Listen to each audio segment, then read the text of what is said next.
నేటి మన ముఖ్య అతిథులు కేంద్ర మంత్రివర్యులు పెంసాని చంద్రశేఖర్ గారికి ప్రత్యేకమైన కృతజ్ఞతలు.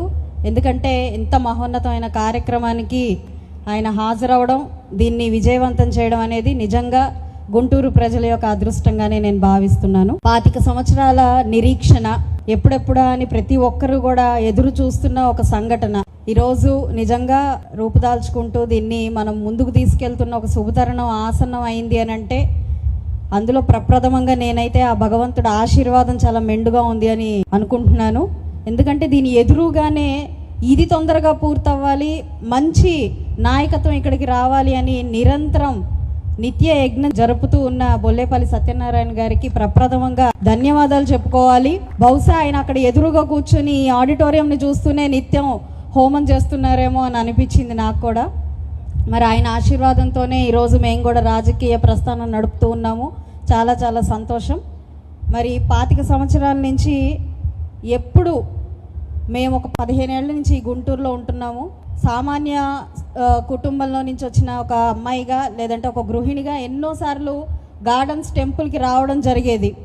ఈ దారి గుండా వచ్చిన ప్రతిసారి కూడా పగలైతే బాగుండేది అని అనిపించేది. ఎందుకంటే పగలు వస్తున్నప్పుడు బాగానే ఉండేది, కానీ సాయంత్రం అయితే మాత్రం ఈ ప్రాంగణం అంతా కూడా ఒక రకమైన ఆందోళన, మానసిక బాధ కలుగుతూ ఉండేది. ఇక్కడే చెత్త కుండీలు, చెత్త డబ్బాలు ఉండేవి, ఆవులు తిరుగుతూ ఉండేవి. ఈ లోపల ఏం జరుగుతుందో అర్థం కాని పరిస్థితుల్లో ఉండేది. ఆకతాయిల నిలయంగా ఇది మారిపోయి ఉండేది. ఒక సామాన్య స్త్రీగా ఇటు నుంచి రావాలి అని అంటే నిజంగానే భయంగా అనిపించేది. పక్కన అంత వెంకటేశ్వర స్వామి కొలువై ఉన్నా, నిత్యం ఇక్కడ హోమాలు ఆరాధనలు జరుగుతూ ఉన్నా కూడా ఈ ప్రాంగణంలో నుంచి రావాలి అంటే మాత్రం ఎంతో ఇబ్బందికరంగా ఉండేది. ఎప్పుడా దీనికి మోక్షం, ఎందుకు ఇది ఇలాగా ఇంత పచ్చగా ఉన్న 10 కుటుంబాల మధ్యలో ఉన్న ఈ బిల్డింగ్ ఊరికే ఒక సిమెంట్ కన్స్ట్రక్షన్ ఇలాగా మిగిలిపోయింది ఏంటా అని చెప్పి చాలా ఆవేదన కలిగేది.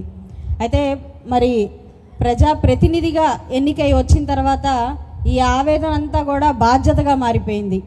ఇప్పటిదాకా ఏం చేయలేని పరిస్థితి, బాధపడుతున్న పరిస్థితి నుంచి ఇప్పుడు నేను ఏం చేయగలను అని ఒక ఆలోచన మొదలైన పరిస్థితి. మరి వచ్చి రాగానే ఆఫీస్లో కూర్చున్న మరుసటి రోజే నాకు ముందుగా పెద్దలందరూ నా దగ్గరికి వచ్చి మన హయాంలో ఏదైనా చెయ్యాలమ్మా, దీనికి ముందుగా మీరు ప్రప్రథమంగా నార్లో ఆడిటోరియం గురించి చూడాలి అని చెప్పి రిప్రజెంటేషన్ తీసుకోవడం జరిగింది.